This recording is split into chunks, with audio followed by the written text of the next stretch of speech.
Hello and welcome to the Just for Gamers video game podcast. Hi. Episode 222.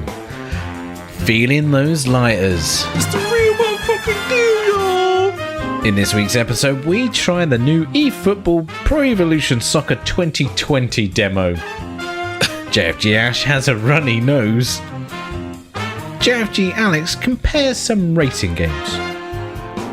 There's shits and giggles. And finally, banana pancake. Well played, Mel.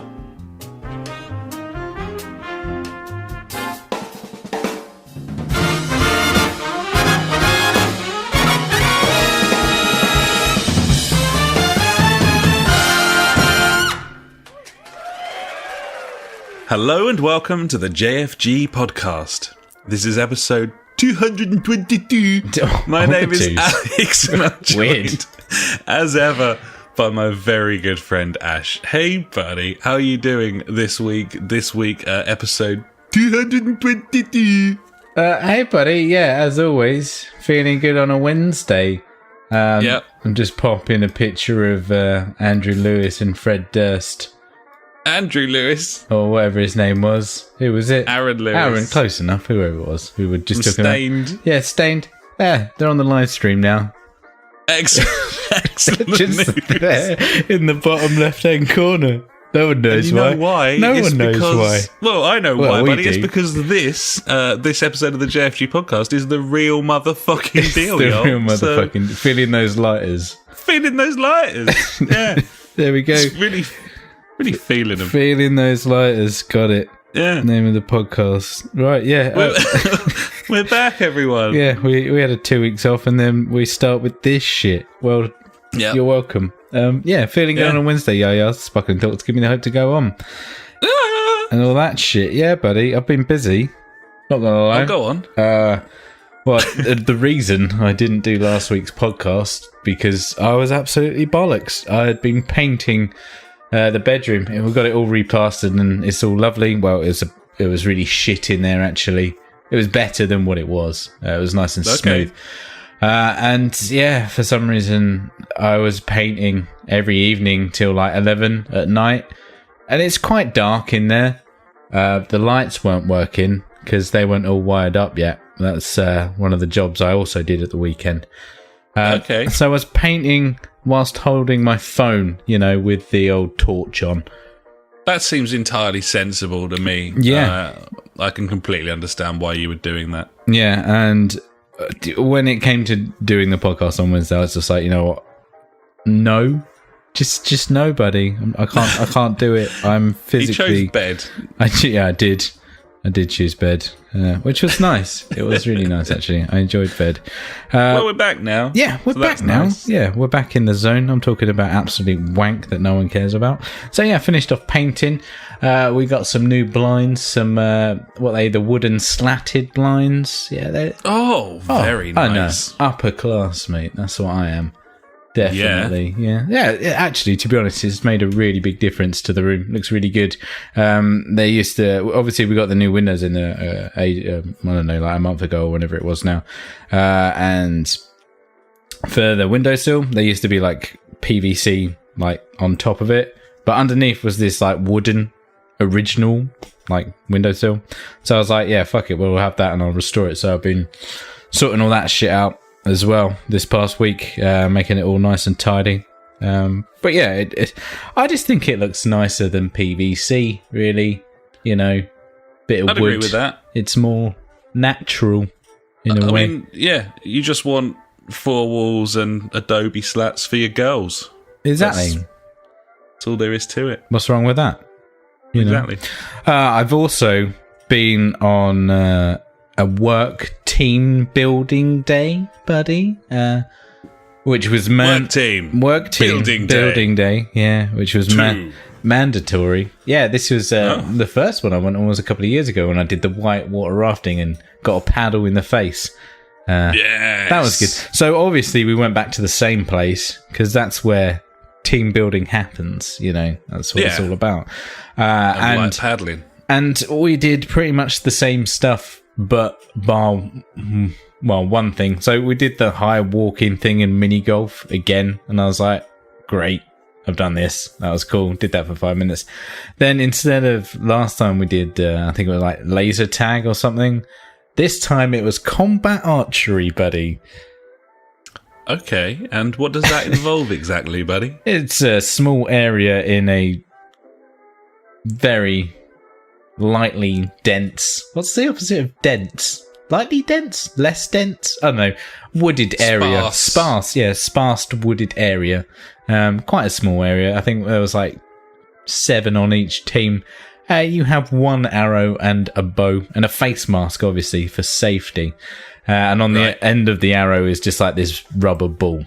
And you just shoot each other and then he takes score.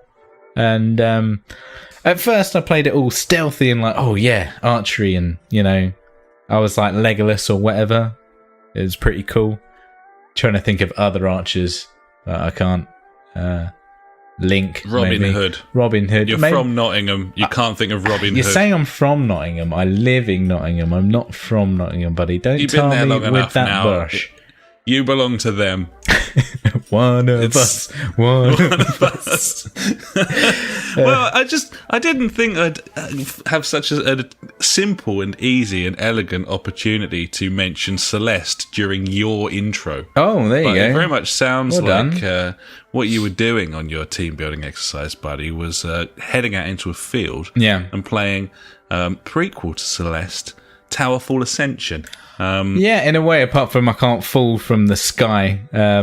I guess you could say Towerfall Ascension was the game. You can't jump down a hole and land above. No. Not yet, anyway. But There you go, Towerfall Ascension. Great game. Great game, yeah, great game. Also great in real life, especially when you realise that, everyone's really shit at shooting and there's loads of arrows dotted about. So everyone was like hiding behind trees and I'm just like walking about like nonchalant, like whatever, hit me. Try and hit me, you cunts. You can't hit me. I'll take your arrows. They didn't hit me because it's really easy to dodge them. I had a moment where there was like a really thin bush tree, we'll say, between me and one guy. Obviously, either side. He had an arrow. I didn't. I did the classic left, right of the tree, and then we laughed. It was great. That was team building. There you go. And then the final thing of the day, buddy, was the wipeout challenge. Or total wipeout, or whatever you want to call it. I don't know. So this is just an inflatable you can run around. That was a bit shit. I was expecting more. Had some slides on it, though, so that was nice. Okay. Yeah. That's better than a kick to the dick, but obviously not really in the same league as a physical version of Towerfall Ascension. No, true. Highlight of the day was Towerfall Ascension, buddy. Yeah. If anyone gets to have a chance at archery combat, I highly recommend it. It's good fun. But I did hurt my legs because I don't exercise at all, and I was running around like a dickhead for a little bit at the start, like I said. But no, yeah, good fun. Work team day. I didn't bond with anyone. They put me with a group of people that work in the same. Not even building, to be honest with me. Like, what's it? The same, prison. But I don't know them. They're all a bunch of cunts, buddy. Fuck those guys. Fuck those guys. Gibbons. Other things that I've done over these past couple of weeks, I've been to pubs, which has been very nice. Lovely, yeah. That's for eating and drinking, bit of both. The twofer. Sunday was a good day. Well, it wasn't. It was a bit shitty. It was raining. And we went out for a little bit when it dried up, went to the park, and it was about lunchtime. I was like, we should probably go to the pub. So we did. I had a couple of pints, came home. I had a little sleep on the sofa. It was brilliant. Great day. Gotta love that. Well, wonderful stuff, buddy. It was fantastic. And then lastly, buddy, I got a little update on the new PC build. Which, presumably, buddy, based on my estimations, you're using right now. You are completely wrong. I'm not using it right now because if you remember, I took a punt on a random Amazon seller who had no feedback. And obviously, that meant that he was a cunt. and didn't actually send me the processor that I paid for, and had to go through the annoyance of dealing with Amazon to get my money back. But I got the money back, which was good news. But by the time I got the money back, my oven in the kitchen decided just to break. So I had to buy a new oven instead of a processor. Shit. And whilst powerful, they aren't the best at, running alongside a selection of RAM and a graphics card. So I mean, that does leave you somewhat scuppered. Yeah, it is a shame. So at the moment, I've got everything apart from a processor, really. So it's just a case of waiting until I can afford it, which I don't know when that will fucking be, to be honest. So there you go, buddy. There's a couple of weeks I've done other stuff, which I can't remember as well. So yeah, everything's good, apart from this fucking nasal throat illness thing that seems to have come on today. Yes! You go, girl. I love it. So, I don't know why I said that. Why not? It's classic saying. So yeah, bud, how's your couple of weeks been and shit? Well, yeah, fine. Cool, sweet. What have you been drinking? Or what are you drinking then, I guess, if that's all you got? I'm fine. I've had various meals out. I've been pubbing. I've got drunk with the funk. I've done this. I've done that. I've done the other. I've been back to the med. I didn't get stabbed. I left without getting stabbed once mate, again. You're getting too good at that. Incredible. Obviously, incredibly exciting news. I don't think that's been covered on the podcast for our American listeners. I am going to enter you all in October because I'm going to California for a couple of weeks, buddy. And yeah, I got some family out there. I'm thinking about having a giant JfG meetup or JfG as I was considering not calling it. Yeah. JfG. Yeah. Obviously an option. I'll have to decide based on, how many thousands of people want to come, the sort of venue. Maybe I want the LA Convention Center. Maybe I can get away with something a little bit smaller up in San Fran. I don't know. You're crazy. But, yeah, either way, it's on the cards. I'm going to the States. And, went back to the Med because I'm going on a bit of a family holiday and we were kind of, just arranging it all, buddy, booking the hotels. I know you mean Medway, but I just immediately thought, it's been to the Mediterranean as well. Yeah, I've been to the Mediterranean to plan my holiday to the States. Yeah, no. Like you do. Medway. Yeah, good stuff. Fucking hell. So, yeah, that was fine. I went to a wedding last weekend. Mate, you love weddings. It's my third of 4 weddings this year. No funerals on the horizon at this point. We'll see about that. And no, he's got a plan. So yeah, this one was. I suppose I could rate the weddings out of the weddings this year. Yeah, go on then. Highlights. I can't remember the first wedding. Oh no, I can now. This was second out of the 3 so far. Okay. So obviously the first one was proper shit. well, maybe it wasn't. Maybe it was the weakest of the 3. But there's one in November, buddy, and that one could be even worse. So we'll see. We'll see. But hey, weddings. Everyone loves weddings. Who doesn't? Yes, exactly. So that was great. And then, nothing much else, buddy. Went to the Ivy for breakfast last Sunday. That was pretty fucking spesh. Thursday night brushing with friend of the podcast, Paul. Last Sunday just gone. Obviously, it was the old Hungaro ring, and that was a fun Grand Prix. Yeah, football was back with the Community Shield, and season's kicking off at the weekends. Pretty fucking exciting, if you ask me, buddy. We got Friday night football this week, Liverpool-Norwich to kick off the season. I'm looking forward to that. Looking forward to that very much. I'm not going to be on for game night on Friday, buddy. Oh, he's fucked it. Fucked it, mate. Absolutely ballsed it, he has. Luckily, I'm going to be at my dad's house and he'll have the football on there, so that's okay. Oh, yeah, you got your football. That's good stuff then. Yeah. Well, Well, there you go. In answer to your original question, what am I drinking? I'm drinking the only thing that was left in the fucking shitty garage that I go past on my way home, which was pint cans of Kronenberg, which no one actually fucking wants, but was literally better than nothing. See, I don't mind Kronenberg. It's all right. I don't like what it does to me, buddy. I don't like what it does to me in the morning. The Gassy? very early morning. Yeah. It's very, very unpleasant. What are you drinking, buddy? Anything, any improvement? Any takers on? I'd say it's an improvement. I'm on the old Abbott's Ale, buddy. Oh, that is better. That's Green King, that's much better. It's a standard. It was on, went to Tesco and they had their whole thing of, oh no, we're clearing out all our booze section again because we've got to make room for the new deals and stuff. So it was in the reduced to clear 12 cans for £8. I was like, I'll fucking drink that, son. Fucking nay bad, buddy. Very nice indeed. Well, with that in mind, of course, the topic for this week's podcast is video games. Although you wouldn't necessarily know at this point. Although, what you want to mention? We've spoken about Celeste and Celeste. Still waiting for those new levels for Celeste. They'll turn up, mate. Don't worry about it. It's all good. They better turn up because I'm fucking gagging for it, mate. He loves it. Yeah. I suppose with that in mind, we should probably go and talk about what we've been playing. And I've been playing a lot. So let's head on over, buddy, into what we've been playing.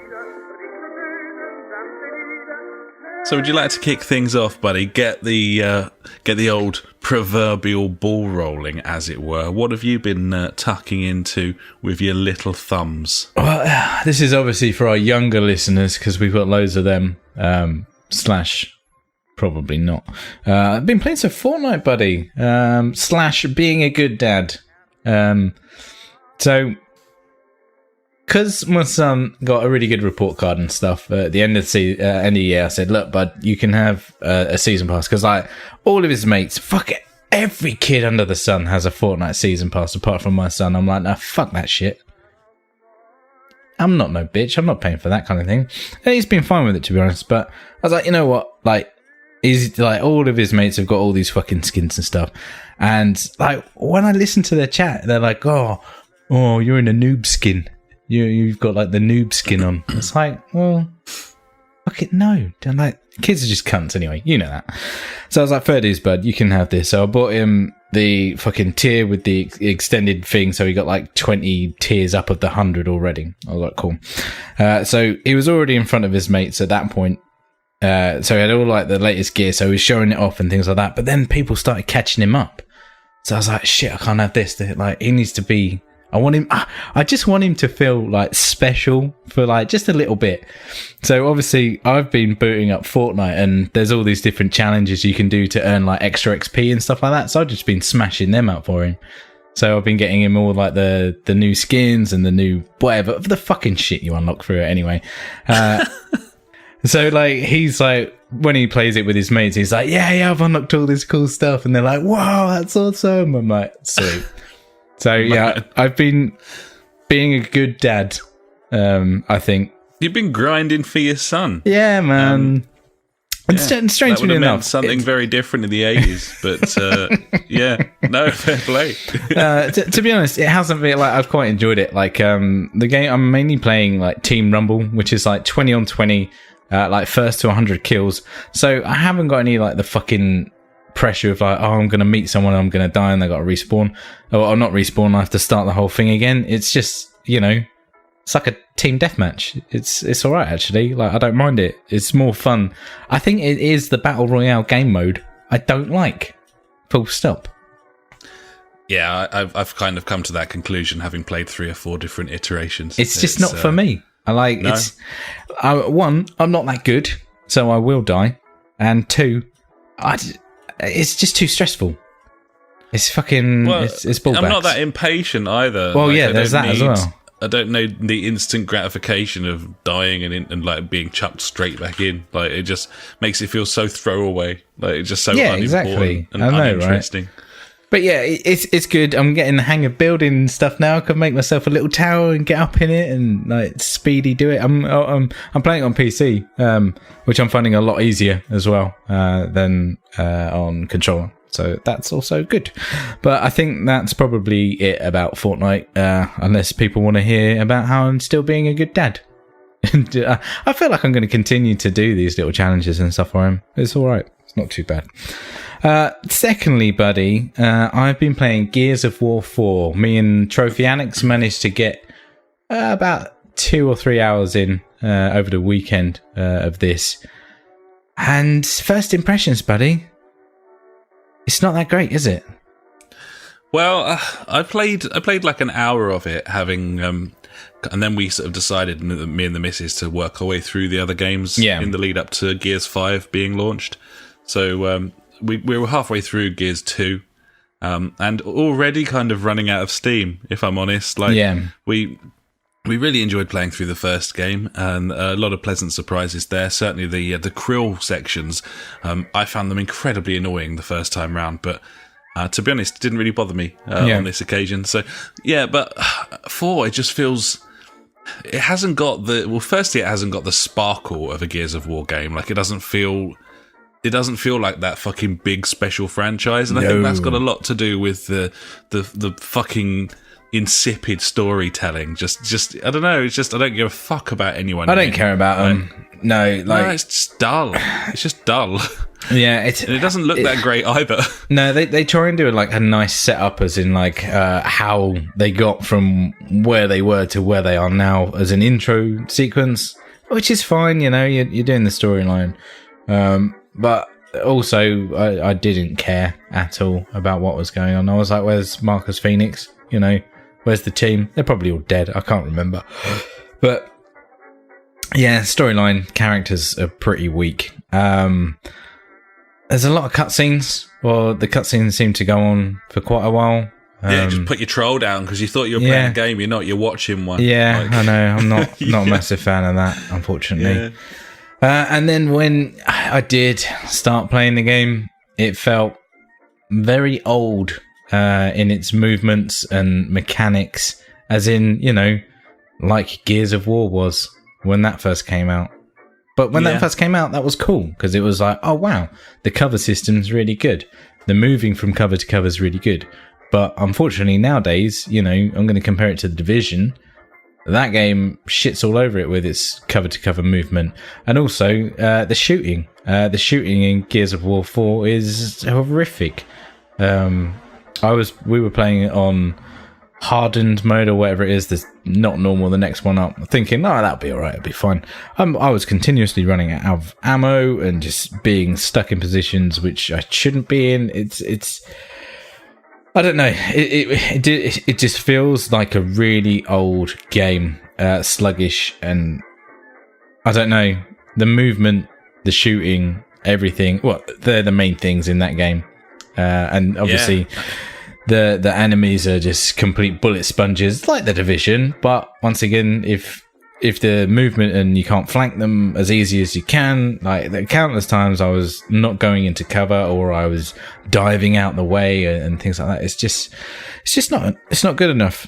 I'm sorry, it's not. I mean, that was a real staying point of the first game as well. We found that the enemies were very, very spongy. I mean, put it this way, there's currently a Gears 5 technical test running, absolutely open alpha to anyone who wants to play it. Yeah. I haven't even considered touching that. I just don't care at all. I mean, maybe, I thought about partly because it's online and I'm not interested. But it's just, I just think that, I mean, I might be completely wrong. They've maybe like revamped the whole thing and it's brilliant now. But I thought it ran out of steam after the second game. And I haven't seen anything to suggest otherwise so far, to be honest. Well, yeah, I think you're absolutely right. I got Gears of War 3 when I bought my Slim 360, is it? The first black one? Not the Elite, but, you know, the new redesign. Yeah. Because I needed a new one at the time. And I think I loaded it up once and then, nope, didn't play it ever again, which is a shame. Yeah. So, yeah, there you go, buddy. That's about it for me this week. I've got a couple of games lined up that I want to try and start, but seeing as the fact that I'm not going to be at home for most of the week after Thursday, I'm not coming back till Wednesday, so it might be some Switch games. I'll try and get Mario Maker 2, see what that's like. Yeah, it's a shout. Yeah, I think if I had a Switch, I'd definitely want Mario Maker. It looks fun. Gibbons, buddy. So yeah, what have you been playing, mate? You know, anything else, huh? I've been playing quite a lot of stuff, buddy. Also, this is the first week that we aren't really going to talk about F1. I think everyone's probably heard enough about it. Yeah, people know. What I can tell you is we're now playing that thing for like 2 nights a week. So, full on.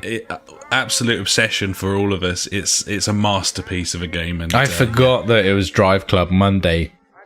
And when I got in my car from work and had the messages all ping up, I was like, I feel happy now. Yeah, I feel good. I'm excited. Mondays a lot better. Yeah, it has. It's made really Mondays good. Yeah. So yeah, we are playing that still, but we're not going to keep talking about it forever because that would be insane. So what I have been playing is a little rundown for you, buddy. Crash Team Racing first. This game's really good. I'm sure the old game was really good. No. This game has also had microtransactions added to it since we last spoke. Great. As well as a new dinosaur-themed track. Activision have done this because they are horrible cunts. Yeah, they are. And so, of course, they have. And that's bullshit. Is the map free? The map is free.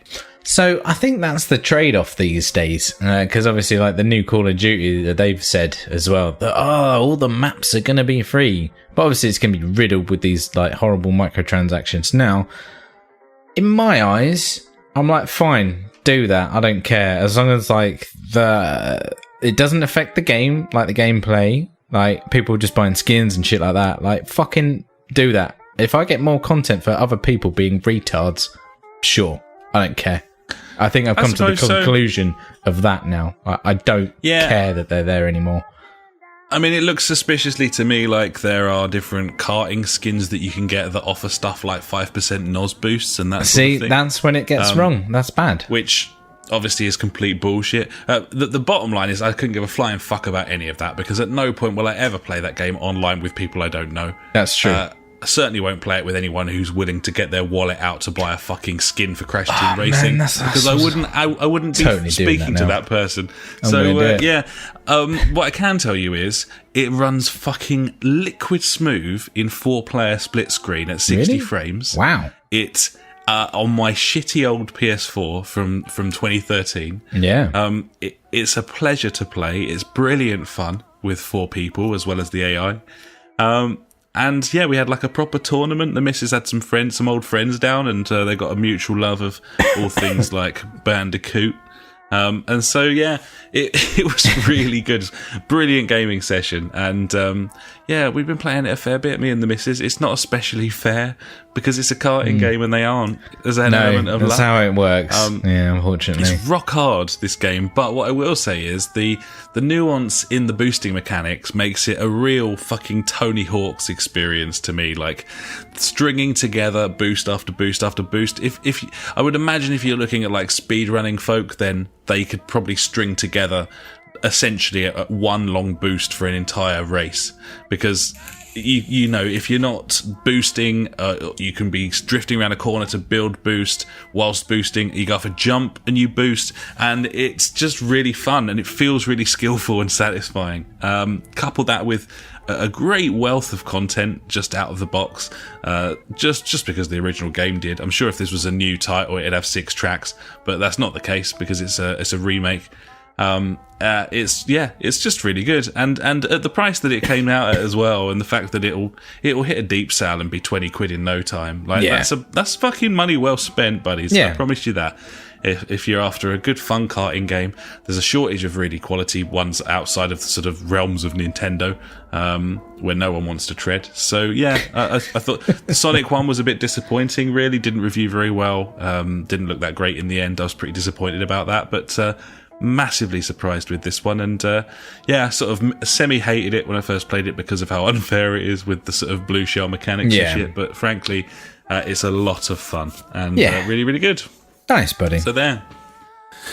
That's Crash Team Racing. Next, I was out in the dune and had a little look around, buddy. I was like, I'll go CEX, see if there's anything on offer there. And been meaning to find more reasons to use my drive hub, aka magical little doohickey that lets me plug my PS4 wheel into my little shit heap and play Xbox racing games. And they had Forza 7 in there for 12 quid. Nice. I thought that was quite cheap for the most recent Forza, even if a new one's coming out soon. True. So I snaffled that shit up, buddy, and I've been having a fucking ball on Forza 7. It's nice. Brilliant. That's what you want, really, buddy. Really good. Again, like an obscene amount of content. You know, like you've got all of the tracks that Forza 3 had, plus like double.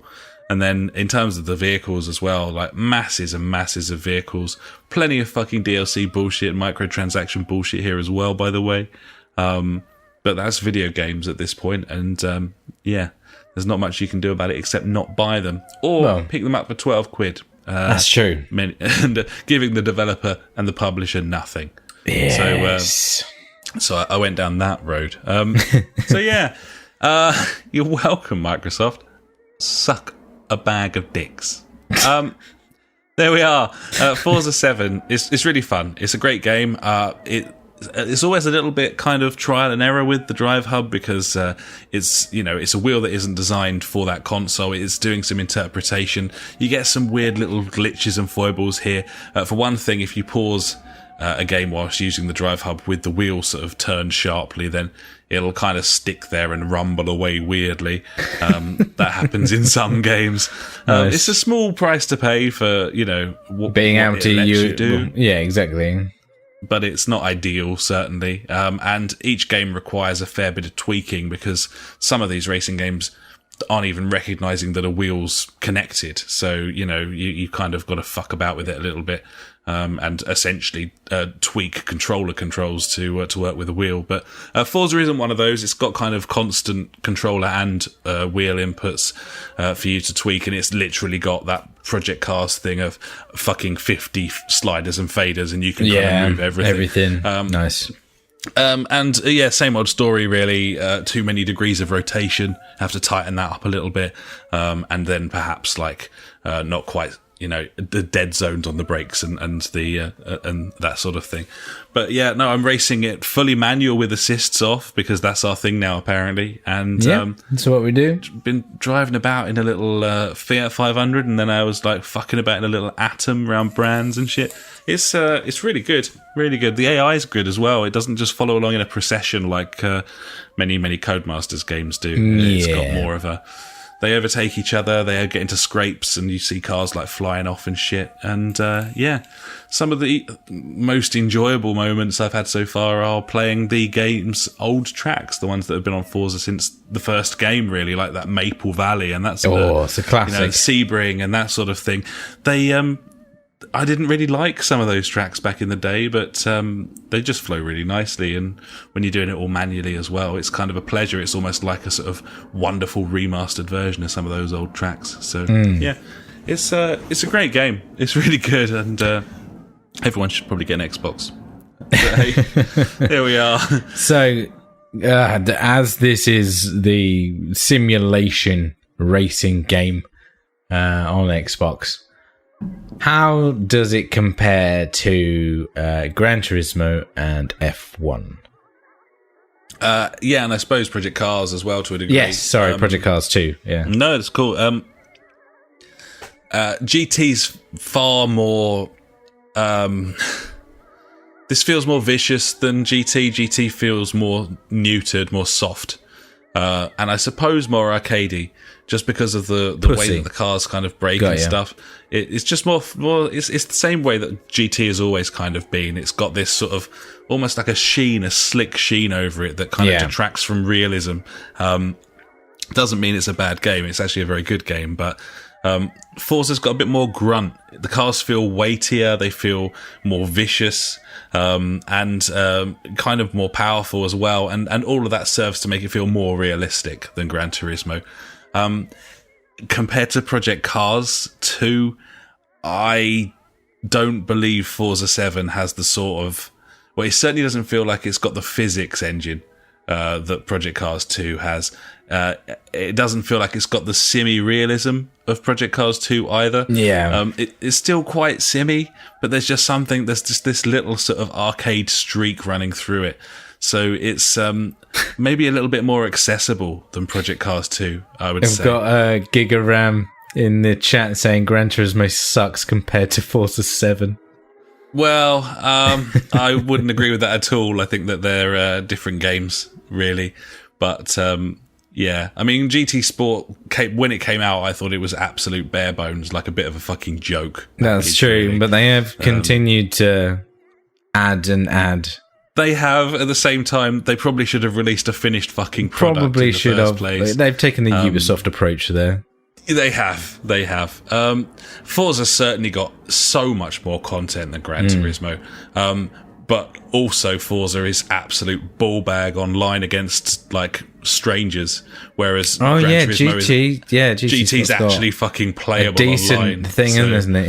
Yeah, it swings and roundabouts. I personally think that Forza has got a far more satisfying feel to it than Gran Turismo. I like Gran Turismo, but it feels far more video gamey, despite being still having a level of sim about it. It's like its own fucking thing. It's not like proper motorsport.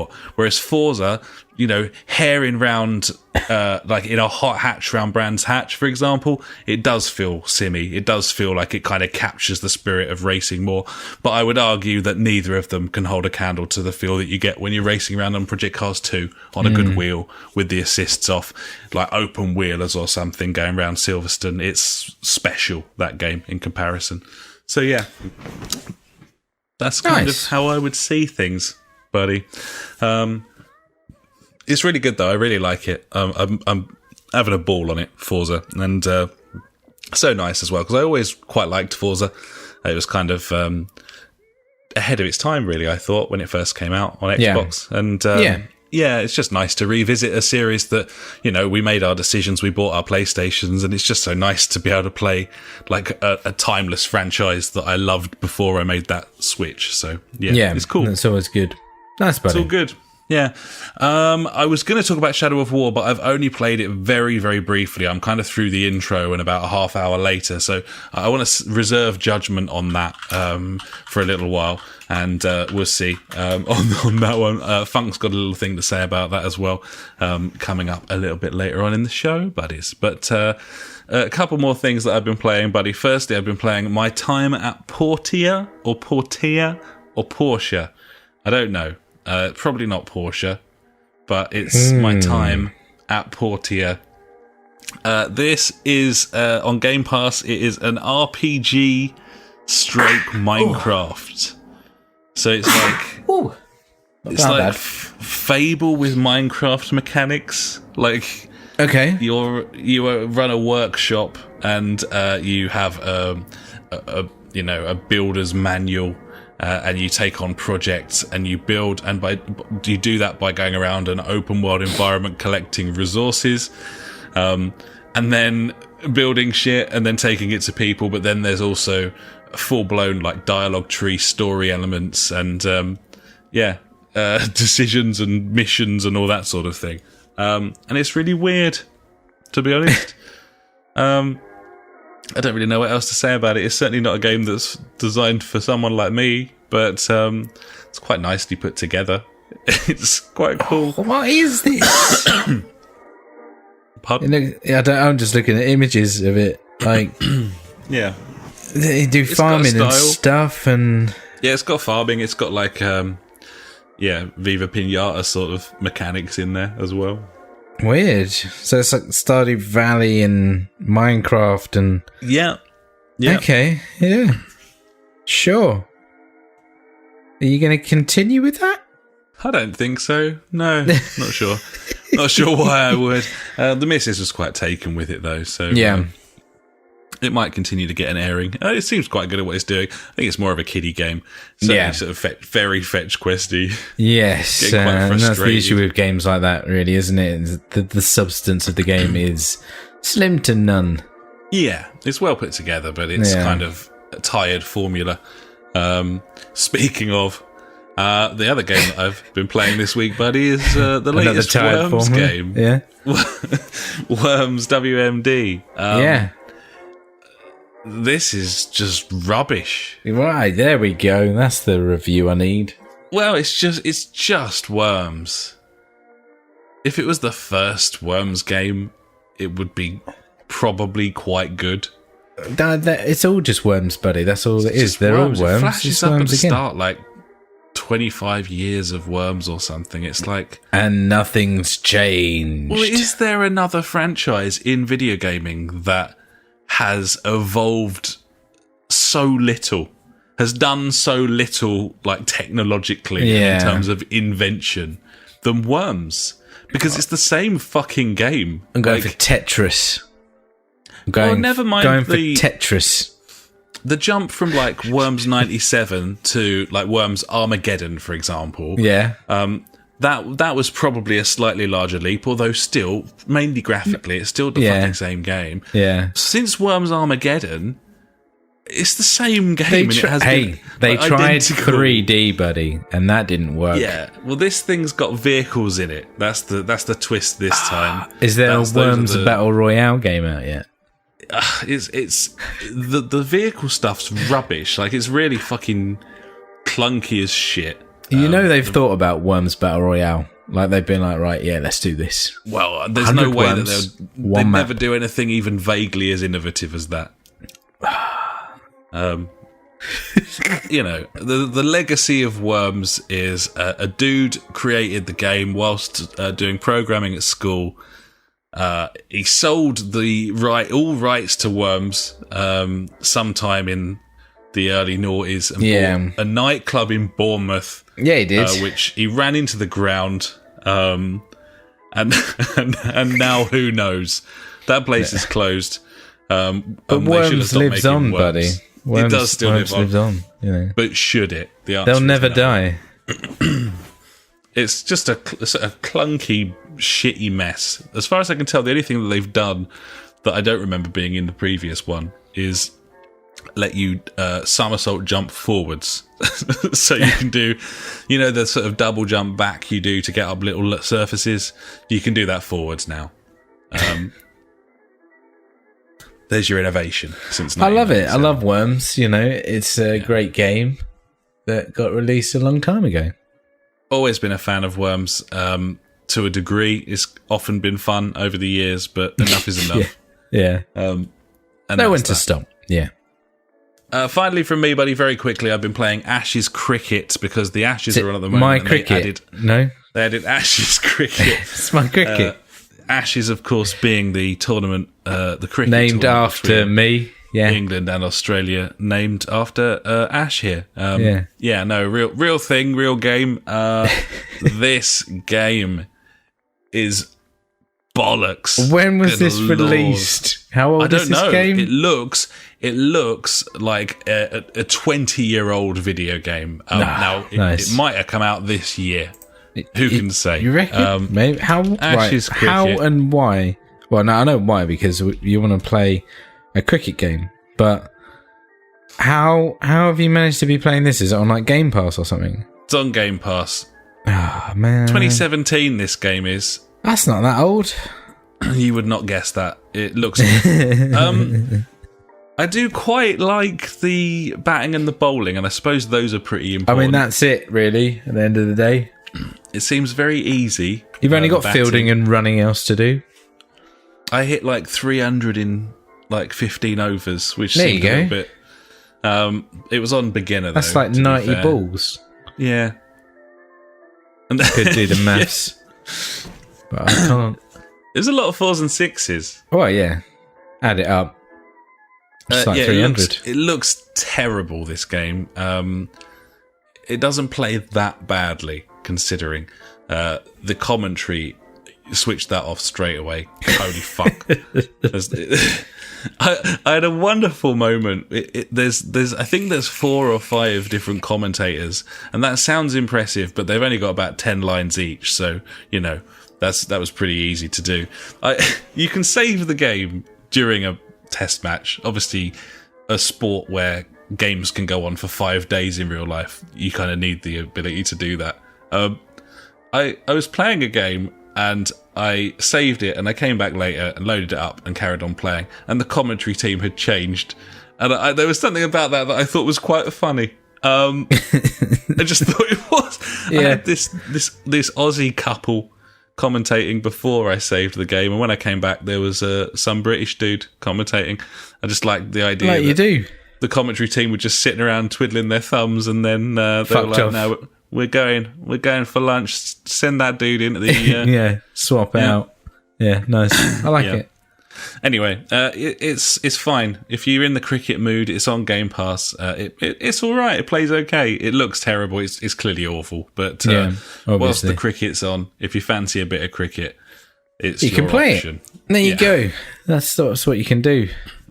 What happened to Brian Lara cricket? That was good. Something we've both been playing.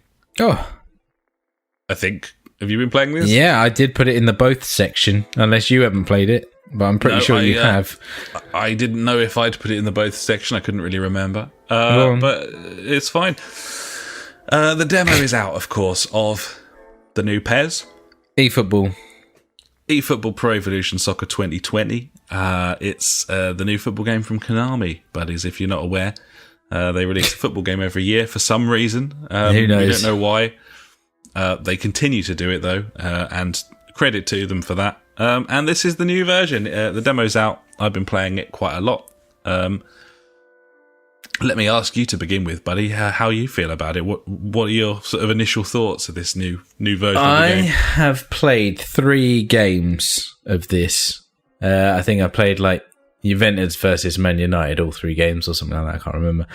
So the first game I load in, first of all, that camera angle was a bit odd to begin with, but I grew to like it. It's fine. I can deal with that. It's more like a live camera. It's just cool.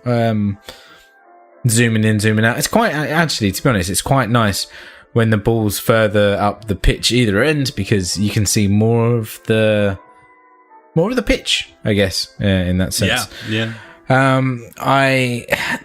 My first game I lost 3-0 because I gave away 2 penalties and a free kick.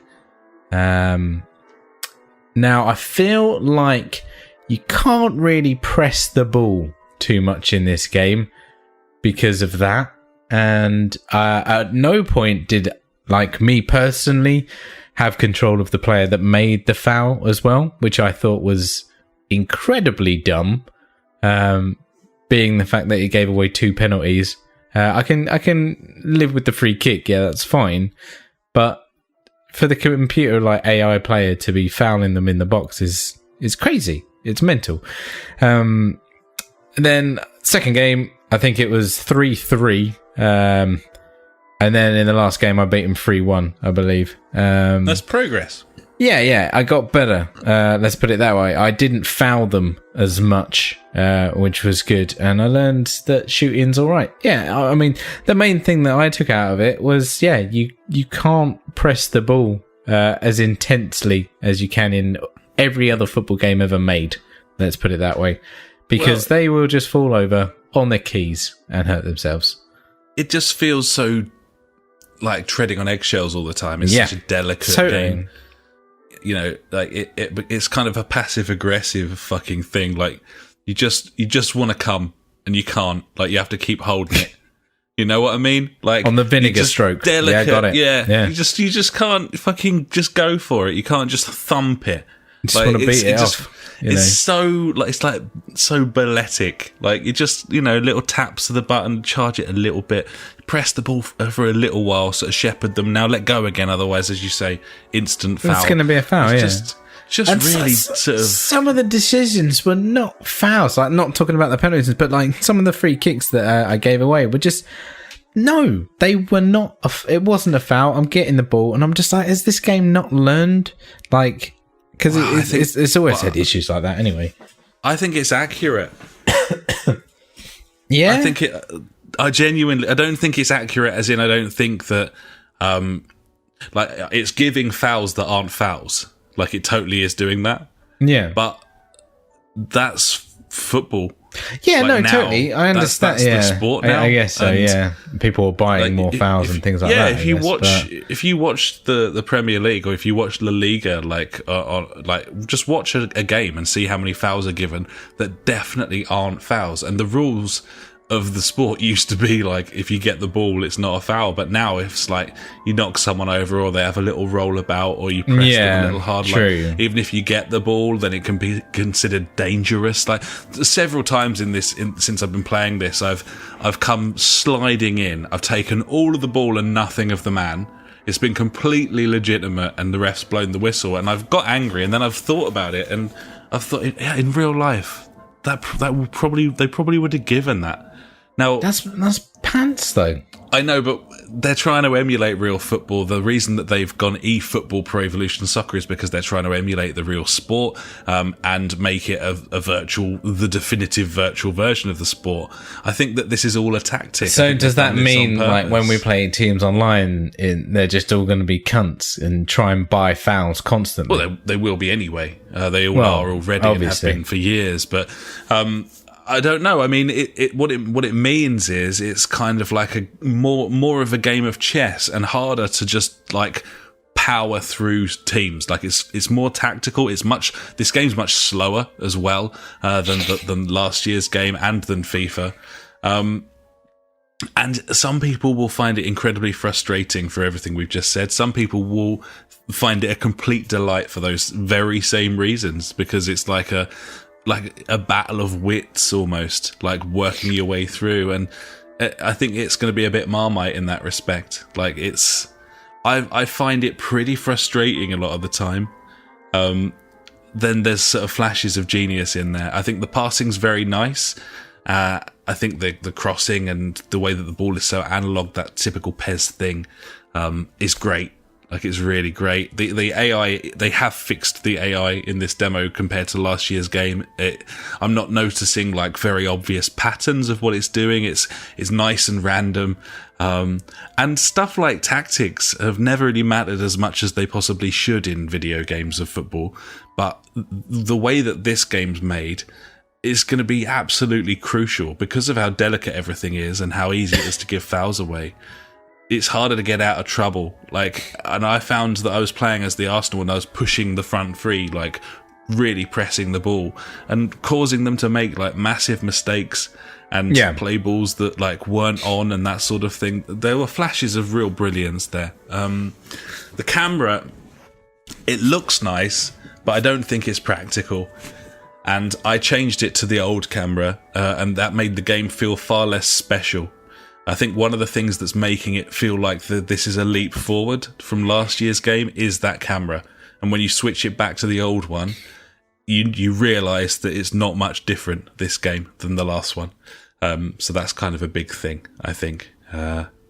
But yeah, it's early days. I mean, we liked last year's demo, and then the game came out and they changed it. Yeah, it was absolute balls, which they'll probably do again now, because everyone will complain about this from the demo and say, oh, yeah, I'm getting fouled too much, or I'm giving away too many fouls, like I'm doing right now. And then they'll adjust it, so it'll be just like the old one. Yeah. More than likely. What I will say, and we already knew this, is how analog it feels compared to FIFA. It's night and day. Like this game feels like the ball could go anywhere, and anything could happen. FIFA, for all of its slickness and for all of its and lots of fun, like we've had a real lovely time playing that game quite a lot over the last year or 6 months or whatever it's been. But it just can't hold a candle to that PES game engine, where you just feel like any deflection could occur, that you can put the ball anywhere. You can't do that on FIFA. Whether it's worth buying, I think time will tell on that one. But so it's not going to be a day one then? I don't know. I don't think we can trust them to have not fucked with the exactly, the AI. No, I'm totally I also with you. don't know how we'll find out. No, we won't. Because we will never know. Video game reviews are all just fucking like mood pieces now. No one actually talks about what's going on in the game, like the fucking old school days where you get like sound, graphics, gameplay and shit. You know, try and find out what multiplayer modes a new video game has by reading previews and review content. You can't. Not going to happen. No one fucking talks about the actual stuff that I care about. Yeah, exactly. So, when this game comes out, there will be not a single review that says what the differences are between the final release and the demo. It won't be mentioned anywhere. And at that point, you have to you can't walk into a shop and try it out anymore because the shops don't exist. So it's basically buy it or don't. It's weird, but hey. It's the day we live. Yeah, no, it is promising. It's good news that, you're kind of excited about next year's football franchise. A little bit, yeah. Yeah, because that was all but gone not so long ago. I'm having fun playing it. I haven't wanted to play FIFA since the demo came out. That. Yeah, that's nice. We did actually play 3 games of FIFA on game night, and it went very well, and it was really fun, actually. Nah. But, there we are. Football games, everyone. They come out every year. Gibbons. So, yeah, there you go. That's what I've been playing over the last couple of weeks. And, I hope everyone enjoyed that incredible insight into a selection of mainly old games. Nice. And now it's time for the news.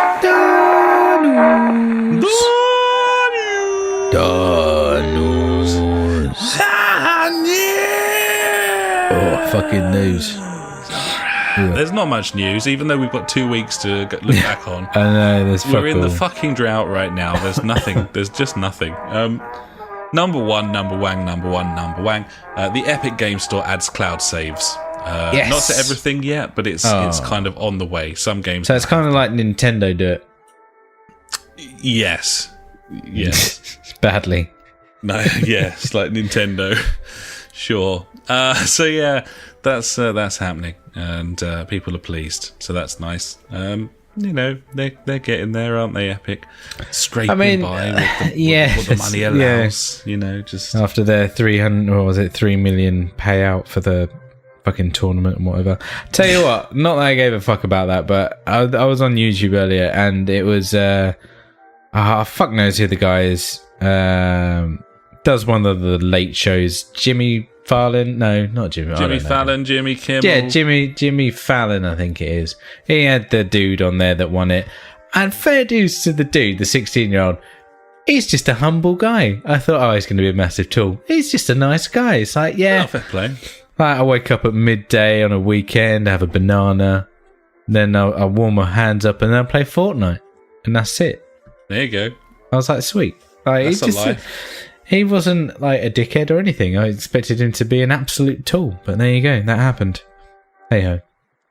Anyway, that's also news that happened this couple of weeks. Yeah, some kid from Essex got second in that thing. In the duos. A lot. So yeah. But hey, that's esports. Esports, yeah. I don't really understand it. Yeah. I do understand it. I just don't appear to be able to get excited for that. It's because we're not really competitive gamers, buddy, I believe. I think that's I what guess it is. not. I don't care who wins. Do you think if we were younger, we would be? I don't. I don't know. I think if we were younger and you had your setup, you would take sim racing way more seriously. I feel like you would get balls deep into that. Yeah, I would. Yeah, if I was younger and had the time, then yeah. I mean, even now, like I'm already thinking. In fact, I'll leave this until the end. What I was about to say there, but I think you're right. I probably would get into it. Yeah. Yeah. Yeah. Yeah. Yeah. Number 2. Yeah. I'm just making a note because otherwise I'll forget my old adult brain. I thought about saying something later and I've forgotten what it was now. There you go. That's why I'm doing this. There we are. I decided to create that incredibly unfortunate sort of pause there where no one knew what was going on. Trophy Addicts chips in. He says, you're definitely too old. Yeah. Too old for most things. For everything. You're just too old now, mate. But not... What happened? not too old for the exciting new game Track, which is a wooden train set simulator, leaving early access on PC in September and also coming to the Xbox One, buddy. Fucking trains. Yeah, not just any trains, the sort of ones you used to get in the early learning centre, buddy. I still get in the early learning centre, buddy. I still shop there. Magnetic carriages and... does the early learning centre still exist? Is that still a thing? Yeah, that's a thing. Shit, okay. Yeah. I suppose that's kind of timeless because what was little the expensive make? I can't remember what it was called now. Oh, the wooden train set. Yeah, they used to be a really expensive one. I'm thinking. I had Hornby train sets, like the. Yeah, but they were like the plastic, they were the big mechanical, not mechanical ones, but yeah, they were fucking sweet as. Brio. There you go, Brio, like brioche, but not. People were fucking remortgaging their houses to get their kids Brio train sets in the 90s. That's what was going on. That happens. And I suppose with physical toys for children who are so young that they don't understand the world, nothing really changes, which is maybe why the early learning centre's still there, because whilst technology has moved on, it hasn't for 1-year-olds. So no, not really. There you go. So anyway, this game looks wonderful. I really like the look of it. I don't know what you do in it exactly, other than put a train set together and then send a train round it. I also like the fact that the developer of this game is called Whoop Group, which that's a good name. I've got a lot of time for. But yeah, it looks like a really cool little thing, and possibly setting a bit of a precedent of strategy-esque or top-down-esque sort of games kind of sneaking onto the Xbox. Now that you've got Game Pass on the PC, they're pushing like Xbox games for Windows and all of that sort of thing a little bit more now. I think the Xbox is going to have a leg up in the sort of RTS sphere that Sony isn't really bothering with. So I think that's quite interesting. And yeah, it just looks cool. I like the look of it. We will move on. Doom Eternal's Slayer vs. Demon mode has been shown off. And it looks like a sort of watered-down version of Evolve. Oh, that sounds good. Yeah. I mean, Evolve, but in the Doom engine with that Doom combat. I think that would be better than Evolve. I mean, it kind of already had this, didn't it? Like, if you think about the way you could take on the role of a demon in just sort of team deathmatch on the previous. Yeah, you had you got whatever power up or whatever it was. Yeah. Every so often you could like pick it up and be the devil man, and yeah, you could choose which one you were going to be, wasn't it? Or am I just thinking of Evolve? I think there were different power-ups in different locations, and whichever one you picked up determined the demon that you had, or something like that.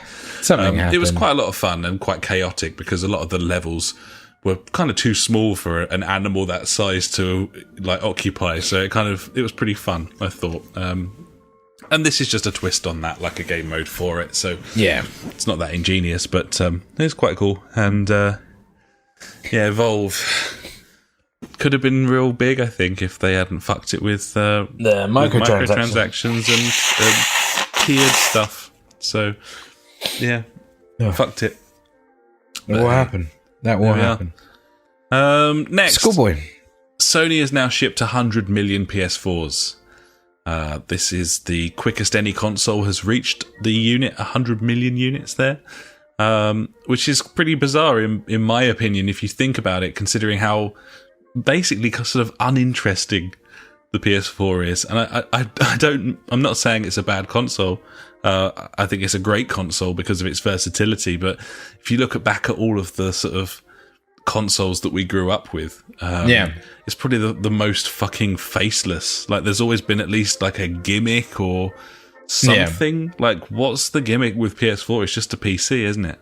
That's I think what has happened with the PS4, especially with the sales, is now this is absolutely bullshit. It's just me thinking like a split second ago, and that is the fact that, you know, a lot of console gamers like ourselves that are involved with gaming on a regular basis looked at the stats when the Xbox One and the PS4 was announced and was like, well, the PS4 is better, so I'm buying the better one.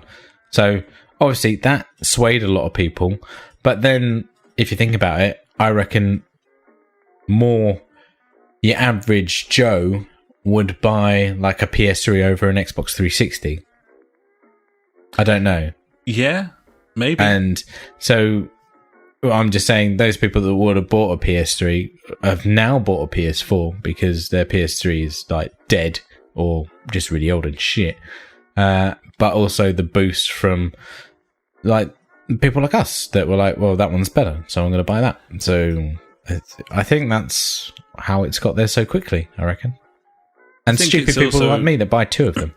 Yeah, I mean, the pros helped as well. I'm sure that's driven sales, and the sort of sleeker model, bringing out VR, all of these things have helped drive sales. But the actual base console itself, it was never very interesting, really, and it still isn't. No, but it was more powerful. Solid x86 platform to be, developing games for, and that's fine. But you think back to, record-breaking consoles of the past, the PlayStation, the first, like, proper marketable CD drive console, the Wii with its movement controls. These things were innovative in a way that I don't think the PS4 really is. And I suppose the 360 with its online infrastructure, Exactly. But we're moving towards not needing a box under your telly anyway, so I suppose it kind of makes sense that it wouldn't be like novelty stuff on the console. But that was always one thing that, when these consoles came out, it was like, what's the catch? What's going to draw me in? With the 360, it was like the online infrastructure, the media support, then the addition of like applications to it and things like that. It was forever growing. Whereas with your Xbox Ones and PS4s now, it's just more of the same. There's nothing brand new there. A lot of people obviously things have got better. They've improved on what was already there, but there's not that. I mean, I guess VR for the PlayStation. Well, I was going to say the big thing.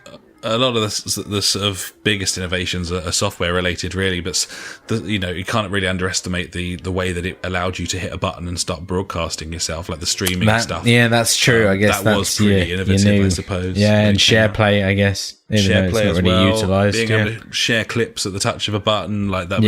I guess it's more integration with the internet and stuff, isn't it? Like just got further. Yeah, I guess. Yeah, you're right.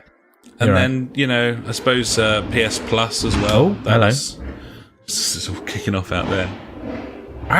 Meow. Someone with a little tiny little cock out there. It's got a little wanger. Revving his engine. And it is a he. So I suppose software innovations, that sort of thing, the subscription-based services as well, kind of bringing that in. With the games. And like you say, streaming and stuff like that. It's it's getting pushed forward at the moment. But hey, there you are. 100 million PS4s, so fair enough. I've got one. There's two in this household. I know you've got two as well. So it's one of those things. And fair play to them. They've done very, very well, and it'd be very interesting going forward to see. How Microsoft hit back. They've had to be the good guy this generation, lagging behind. They've had to do all the nice things and come across looking nicer as a business because they're behind. What happened? Yeah. Sony were like that the previous gen, and then they were. Yeah. So, speaking of, I suppose to an extent, PS4 because of the VR aspect, No Man's Sky, we announced a little while ago. No Man's Sky. Full multiplayer and everything's all kind of in there already in that No Man's Sky Next thing. Next is the VR, and it's fully integrated with all game modes. So as of at some point this month, they haven't announced the exact date yet, you will be able to play No Man's Sky in VR on PS4 online multiplayer with friends who are also I'll do that with you. Out of VR. Yeah, I mean, I think that could be something. It's going to be an experience. I mean, the space combat could come into its own there to a degree. That's kind of the perfect situation for VR, sitting in a spaceship. I like spaceships. Being able to do it multiplayer is it's quite a big deal. Like, yeah, I don't know how it's going to work. Isn't it? It's going to be interesting. We'll see what happens. Certainly be giving it a go. fresh off of the fact that the Wipeout Omega Collection's PS Plus this month, and that means that that's another game that's got VR compatibility, and you can also play in and out of VR or cross play, I suppose, between VR and non-VR players. So lots of reasons to be excited from if you got one of those headsets at the moment. So it's pretty cool, especially with new Moss coming out soon as well. Sweet as the punch. It's just lots coming out, apparently. Yeah, lots of VR stuff. Fuck all else. So there we go. Next, Microsoft, Nintendo, and Sony has announced they will only allow loot boxes in games if the drop rates are visible or listed, or you can see them, and they will be enforcing this as of 2020. This has been a joint announcement that they've made this week. Which I believe a lot of people will probably say that's a pathetic fucking gesture and not good enough and so on, but I would argue, as the platform holders, that's pretty much all they can do. Yeah, that's all they can do. They can't force them. Can't stop persecuting. If these businesses aren't going to be persecuted legally by the nations of the world, then it's not really Sony or Microsoft's job to take it upon themselves to say, no, we disagree with the British government, we're going to stop this from happening, kind of thing. So, it shows that they've been monitoring it. It shows that there's an interest, and they know that they need to keep on top of this, because it could become a scandal if more sort of cases emerge. Yeah, of course. Companies, and they don't. Like Belgium. They're not showing willing to do something about it. Then at least this way they look like the good guys trying to do something. Yeah, but then again, this is law in wherever it is, Korea or Japan or where it is, isn't it? They have to. Yeah. They have to show. So, I don't know. It's interesting. It's cool that something's, someone's looking at it, someone's listening, kind of thing. But they'll just toe the line with whatever the publishers want, because the publishers basically control the platforms anyway. Yeah, because that's you pull out a Microsoft and their next console's fucked. So everyone's got everyone else over a barrel, and no one really wants to stop making money. So no, I love money. Yeah. I could do with some money. Yeah, me too. That'd be nice. I'd buy a processor. My oven's also broke today, by the way. Oh, no way. Yeah. We had it on earlier, and it's like the light hasn't gone off. It hasn't, I just put my hand in there. It's fine. No, yeah. Just relatively warm. How am I going to cook my spring rolls now? I thought. Popped it on the grill setting. That seemed to do the trick, buddy. There you go. It looks like the fan's gone. So at least you just have to phone up your fucking landlord and be like, oi, fucking that's broken. And they'll fix it. I'm sure he'll. You haven't got a fork out for one, buddy. No, that's true. But I do have to chuck my earnings down a hole for property I don't own. So swings and roundabouts. Swings and roundabouts, I guess, yeah. Finally from me, buddy, Trump once again links mass shootings to video games, this after another mass shooting. Trump obviously is a fucking cunt. What a champ. There's no allegedly about it. And doesn't know what he's talking about. And if you don't know what you're talking about, you're not going to make an exception and know what you're talking about when it comes to video games. So, probably disregard that one, buddies. I really like it when that happens. Yeah, absolutely. Simple. I don't know if you saw, I think it was Reggie from ex-Nintendo fame tweeted out that, was it video game sales chart, and compared it to gun crime chart. And was it like Korea was like fucking massive on game sales with teeny tiny. And I think Canada or somewhere else was another one. They had loads of fucking game sales, teeny tiny. America, they had a big chunk of game sales, fucking massive gun crime. And then it went to like Paris, Germany, UK, relatively decent size on game sales, teeny tiny gun crime. The only country with big gun crime was America. It's just facts. That's all I'm saying. Yeah. Well, however you feel about the right to bear arms, I'd love some bear arms. Yeah, bear arms. However you feel about the right to have bear arms, it has absolutely no bearing on video games. I think that's something we can all agree on. And Donald Trump really is kind of proving that. Because if he says something, it's likely to be false. So thanks very much for that. That's the end of my news, buddy. So I think it's time probably to hand over to you for my favourite section, actually. And I'm sure the listeners as well. And that, of course, is Ash's News Favourite Things of the Week. If you like news but hate information, you have found the right place. Ash's News Favourite Thing of the Week. Cheers, buddy. Fuck knows what I've got here. What have I got? I don't know. Oh, we were talking about how last episode, I think it was, how in the States, Nintendo are going to fix, all the Joy-Cons for free, which is nice. That's not going to happen in the UK, though, unfortunately. No. They're like, fuck you guys. Yeah, I'm not sure what that's all about, because it's a worldwide problem. I don't know. But we just not complained enough yet. Is that what's going on? I'm guessing so, buddy. The only other news that I have this week, really, is that, and it is about the Switch again, Android has been ported to the Switch. And this is successful. It's out there in the wild. You can download it now. Obviously, you have to have a certain version of the Switch to run this. It's got full Joy-Con support.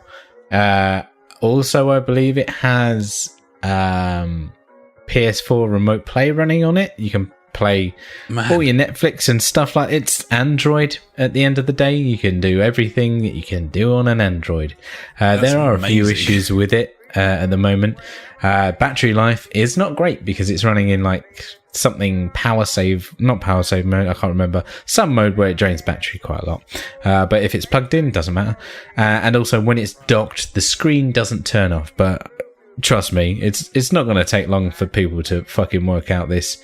The only major issues, it's not really, is the fact that it's running off the SD card and not the internal memory. So depending on what SD card you have with your read and write speeds is going to obviously affect performance. But yeah, you want to get your V rating up there, but yeah, okay. It's fucking cool. Like, that means like you can just have like Android on your TV. Like it's as powerful as was it the Nvidia Shield or whatever? It's got the same chip in it and stuff like that. So it's going to be a beastie platform for Android on your TV or handheld. It's cool. So, I mean, you resolve that battery situation and you've got the most like the ultimate portable machine there. Yeah, running a Switch and then Android, and then obviously every single Android emulator, not Android emulator, I mean, like game console emulator is out on Android now. So if it's not, I mean, it's not as easy. Let's put it this way: it's easier to emulate games on Android than it is on the Switch. Yes, of course. So there you go. You established semi-open platform, so that just makes sense. I think the biggest one that people were on about was the Dreamcast. The Dreamcast emulator on the Switch it's there, but it's not great. Whereas obviously on Android, it's all ironed out, and it's the Bizzo. Yeah, exactly. So yeah, that's pretty cool. I'm excited to try that out. I'm going to wait a little while before doing it, so I'll let them iron out all the bits and bobs, and then I'll chuck it on there and fucking see what it's about, really. To be honest, I'm thinking, because I've got it downstairs, like in the kids' playroom at the moment on that TV in there, I might move it actually into the living room, and if Android on it works really well, then it might end up replacing my Fire Stick, to be honest. Yeah, that'd be pretty cool to just lose a device there. It's pretty cool. Can I ask, the charging for the Switch? Yeah. Can you just charge that USB? Yeah, it's USB-C. Right. So just so if you plug it into I don't know what, a power bank or whatever. Then you detap that and you can just run it off. So if you had like a super like mega high like rated power bank, you could run it like as though it was mains charged kind of thing. Yeah, I don't see why not. Okay, it's at the end of the day, it's like a phone. It's a USB-C connection and it charges off that. There's no issues with that. There might be, actually. I remember when the Switch first came out, people were reporting issues with different chargers and saying, you make sure you use the official one, but I don't know. I think they might have just been like retards or something. But yeah, I mean, don't take my word for it. Just like if you do have a power pack or whatever, like just check it. Or just, I don't know, Google, I guess. Yeah. Because, it could be an issue, but I doubt it very much. Like, I've got a Pixel phone and that's USB-C. When I went on holiday, I used that charger to charge my Switch. It was fine. Did the job. Okay. So, yeah. Nice. Okay. Yeah. Oh, well, interesting stuff, buddy. Gibbons, and that's all I've got this week, buddy. Well, thanks so much for that. That was your news. Before that, of course, was my news. And that, ladies and gentlemen, was the news.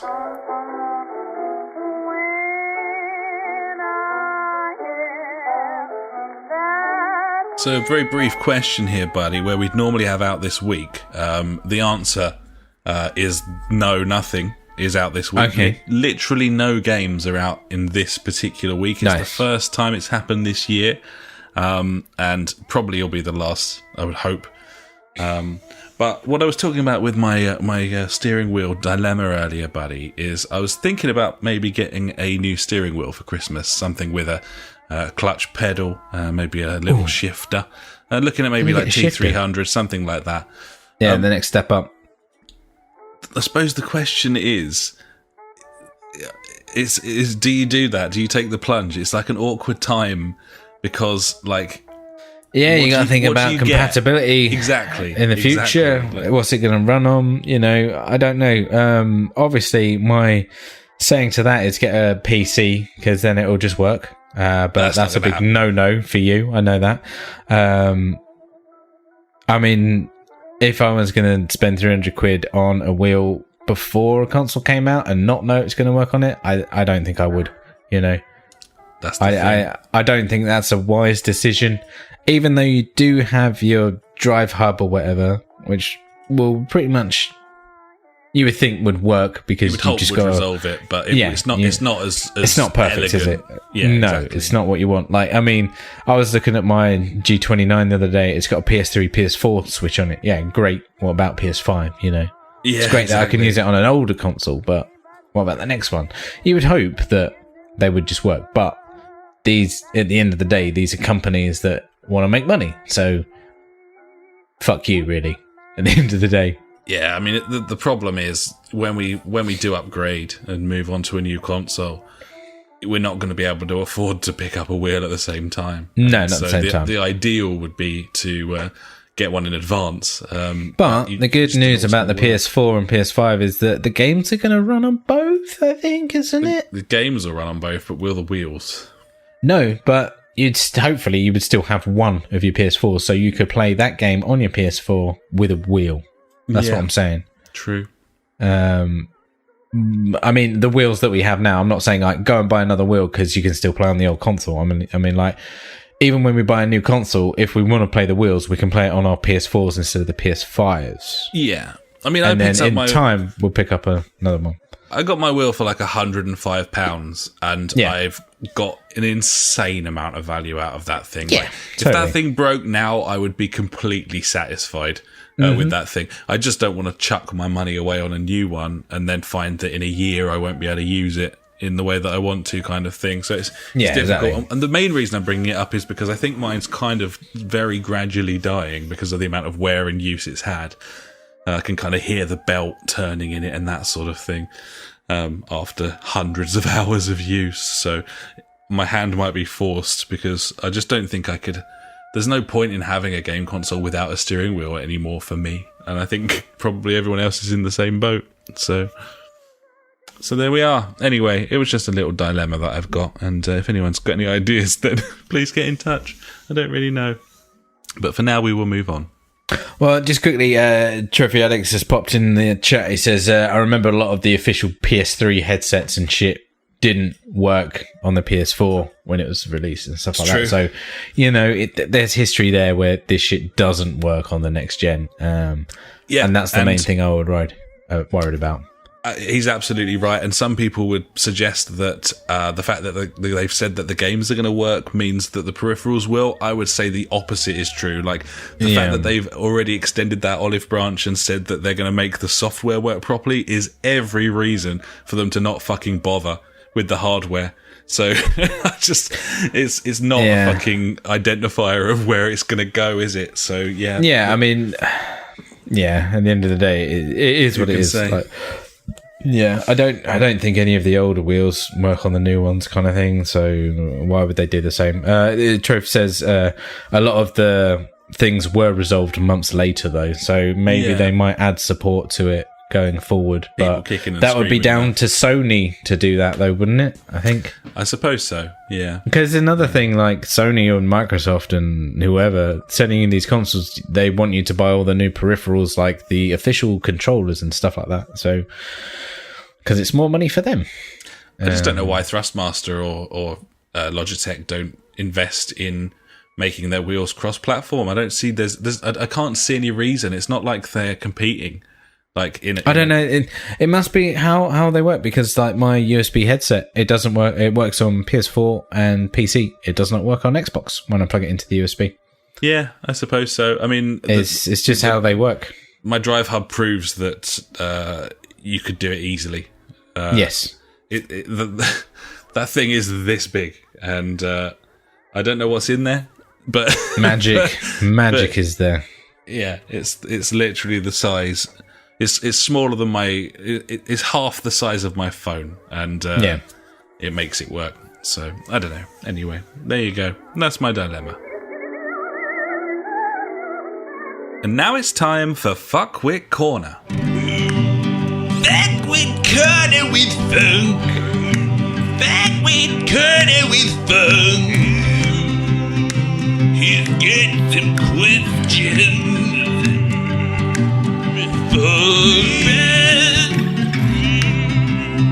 Funk.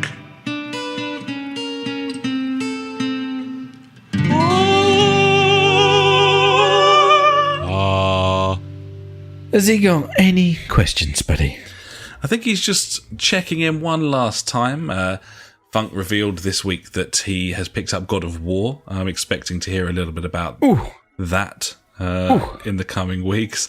But just a final sort of full stop on the end of Shadow of War, which I've quite enjoyed hearing Funk chatting about as he's been working his way through that game. And he says this: finally finished with Shadow of War. I got to 90% completion. All that's left is some collectible stuff, and I'm not interested in doing that. 57.5 hours of gameplay in the end. The game actually continues with fortress sieges, gear, and killing or recruiting the captains. You can also play online to capture other people's fortresses, but I'm done with it anyway. Fucking great value. Makes me want to take a punt on some of the cheaper games I wouldn't normally have played. So yeah, he took a punt on this and has had a fucking whale of a time with it. And there's a lesson there for all of us, buddy. Sometimes it's worth just taking a bit of a fucking punt there and getting stuck in and seeing how you go. It's true.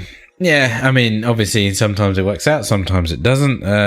One game that comes straight to my mind was it Through the Flames of the Flood or whatever it was, that game?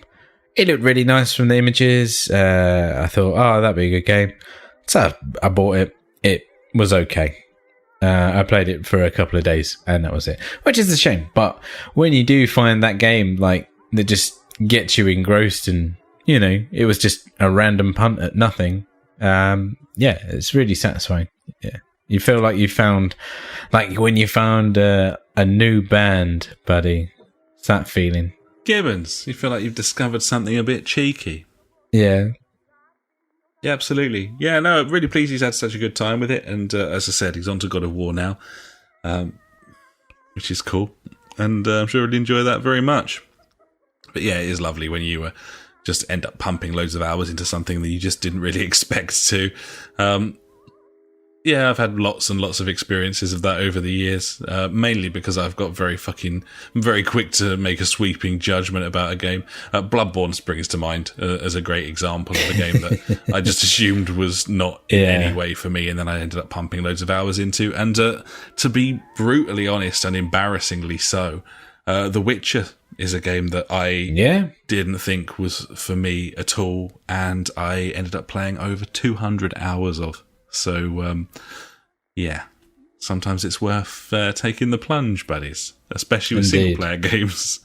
Yeah, they are good. So, thanks very much for that, Funk, and please keep us posted on whatever you're playing next. I've been having a hankering for that Spider-Man game, buddy. I think that could be a good one to get stuck into. I think next time that's in the sale, we have to pick that up, to be honest. But, seems pretty cool. Funk's on the God of War, and I'm sure it'll be interesting to see. Obviously, we gave that our Game of the Year last year, and it'll be interesting to see if he agrees that it is brilliant. We shall see. But thanks very much.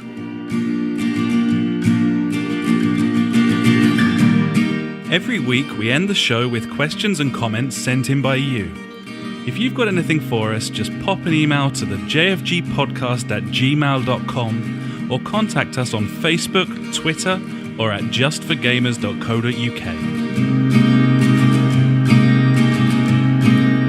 And now it's time for JfG Street Beat. You got a question we want to know. Street Beat. Facebook, Twitter, we're on them all. So hit us up and be on the show. Street Beat. The JfG Street Beat. Street Beat. We want to know. Get on the show. Get in the show. And Cosmic Dad's on the show, buddy, because he's been chatting away in Discord. He has. And here he is. He says this. Sorry, chaps. Still catching up on old podcasts. Taking a leaf out of Ash's book and moving house this week. No pressure. It's only been 2 years in the making. So, it's always fun moving house. Games then. Void Bastards tweaks the formula just enough during the 10 to 12 hours it takes to play through. But pirates are complete fucking assholes. And there really needs to be more ammo to pick up. Maybe let you make it in crafting? That's a fair point. That would be, I actually, I forgot. I've played a couple of hours of Void Bastards, actually. I've got it all loaded up on the PC. It's good. The art style is cool. It's really fucking funny. Really good game. But he's totally right with the ammo. Like, first one I got on, or second, I think it was one I got on. There's loads of fucking things there. And I was like, I'm out of ammo. And I was like down the other end of the ship, and there was those like laser turrets kicking about. And I was like, I'm just going to have to run for it. Hope for the best. It's a bit tricky, isn't it? Yeah, it's cool. Like, the fucking, the voices in that game are absolutely brilliant. It's like, oh, you fucking bastard, and stuff like that. It's so out of place, especially when you got like the Stanley Parable dude, like the posh British narration voice. Yeah. And then, all the other voices are just completely at odds with it. It's pretty great. Very, very cool game. Very cool. Very, very cool. It is. What do we got next? Here it is. FM 2019 has enough new stuff to have drawn me back in, but it's still got some crazy AI in there, and the transfer player value system just seems broken to me. At this point, I think I want a complete rewrite, but it makes them so much money that is never going to happen. Sounds just like FIFA. Yeah, just like the FIFA Football Manager and FIFA crossing over there, the fucking Venn diagram. I mean, that game... really, since Sega got hold of it, it hasn't changed drastically. No, I have loaded it up and I made my manager, and then I was just like, wow, I don't even know where to begin right now. Like, it's been, I think the last one I played was like 2012 or 2013, around then. I don't know. I was just completely lost, and I don't think I was in. When you're just not in the mindset for that kind of game. I was like, no, not today. I dip into... usually at some point each 12 months, I download the Football Manager demo and play the sort of 6 month of a season that you can play. I just haven't really noticed any difference for at least like 5 or 6 years now. But I'm sure that's because I'm only playing it in very short bursts. If you're playing, as Cosmic Dad said, like he's playing it regularly. There's enough new stuff there for him, and it's similar with the football games on the consoles. It's the football games. The football. Going to play the football. Yeah. Yes. So I think it's got pretty stale now, perhaps. But as he says, like, it still sells every year. So why would they do anything about it? Exactly. Yeah. And then Walking Dead: The Final Season is another one from Cosmic Dad here. He says it doesn't really do anything new, but if you've played the others, this one is a must. I'd rank it second or maybe third behind the original series. Okay, well, there you go. I mean, considering that thing almost wasn't made at all, it's not bad, is it? And he says a great one for playing with the missus as well. So, and there you go. I can totally see that. My missus would proper get stuck in with the. I don't think we've played any Telltale games together, but mainly because I know that she'd get her teeth into them, and and you wouldn't like that. I don't think so, buddy. I don't think so. No. Finally, Cosmic Dad says... sorry, go ahead, buddy. No, I was just going to say I never did finish Tales of the Borderland. Or Borderlands, even. I mean, it was The Wolf Among Us was the one that I liked the look of probably the most. Yeah, it looked good. I did enjoy the Back to the Future one, though, buddy. Yeah, that was very early days, wasn't it? That was it was. Cut their teeth on that. Fair play. Again, that... no-clip documentary about Telltale's very good. If you are interested in that sort of thing, buddies. Yeah. It's on there. Finally, from Cosmic Dad, he says, the only other game, in inverted commas, I've looked at is Kind Words from the Humble monthly bundle and mentioned on Polygon. Fascinating, depressing and heartwarming. Give it a go. No wheel required.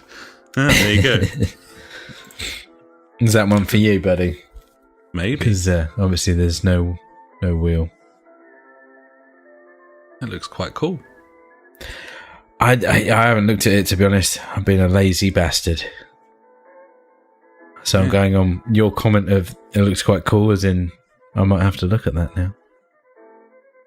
Yeah. Amazing, amazing looking art style. Let me I like the fact that it says he's got depressing in the description. That's that really gets to me. Well, I will investigate that. So thanks very much. Thanks so much for that, Cosmic Dad. Wonderful contribution this week, and always nice to hear what people are playing in the community. Obviously, you can join in the festivities, buddies, if you head over to our Discord, which you'll find by going to www.thejfgpodcast.co.uk. You can find the Discord link on there, and come and join in. Or, if you're watching this live on Twitch, it's somewhere in our description shit underneath it, because we stream this live every week. We're online right now for some reason. Here we are. Every week that we do it, we didn't do it last week, so we went online last week. Yeah, suck it. But when we're here, we're here, and we're usually here, to be fair to us. Most of the time we're here. Yeah, Gibbons. So, come and have a look. Get stuck in. Gibbons. Fucking sweet. There's one more buddy there. Is that a message from Mel Gibson's soul buddy? Yeah, or what's his name on YouTube? Something Not I can't remember. Sleeky Not I'm going to go for. Okay.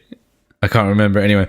But I think it was about 3 or 4 podcasts ago when because I've started taking over the writing of descriptions for the podcast. Which is, a bad idea because I can't spell.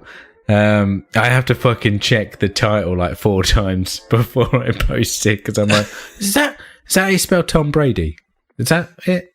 Is that how you do it? Yeah. Anyway, I'm actually going on there on a Sunday after it's uploaded and making sure I've been. Oh, that's good then. I've been spell checking and making any necessary amendments, buddy. So thanks, buddy. Don't you worry. Cheers, B. That's a team effort right there. Yeah, Gibbons. And anyway, about 4 podcasts ago, I started rambling on about. I was like, I bet you cunts aren't even reading this kind of thing. I was like, here you go.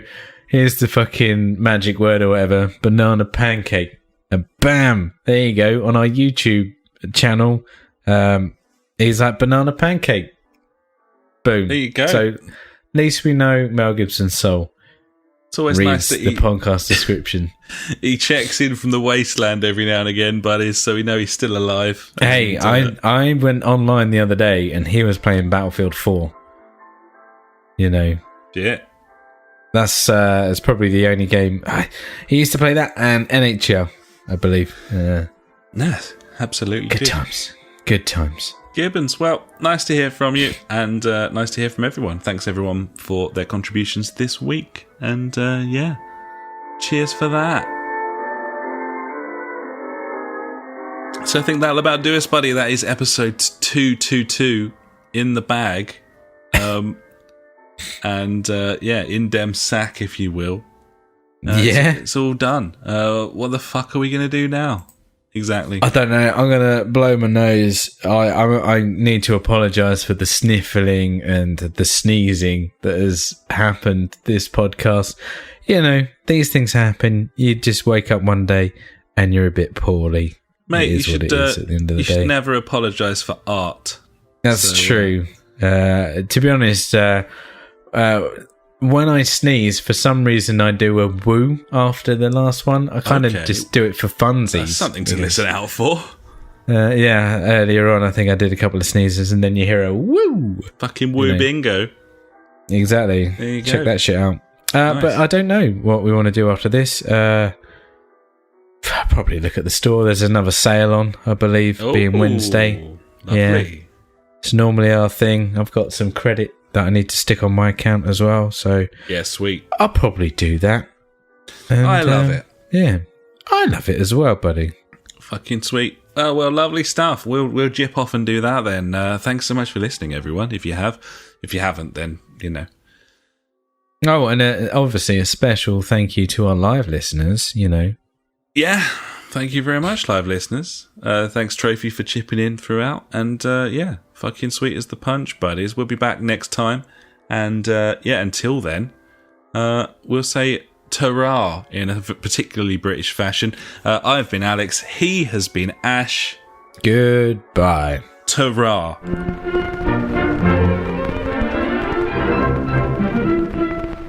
You've been listening to the JfG Podcast with Ash and me, Alex. You can find us at www.thejfgpodcast.co.uk, where you'll also find our Discord and Streetbeat if you want to get involved with the show. Our Facebook is /the JfG Podcast, and our Twitter handle is @the JfG Podcast. We're on all those video streaming sites too, buddies, from TubeTube to twitch.tv /the JfG Podcast to mixer.com, aka beam.fucking-pro. We've got a PS4 community you can join. Just search the JfG Podcast on there. And we're also on Google Plus if that is how you choose to live your life. Thanks so much for listening, buddies. We'll catch you next time.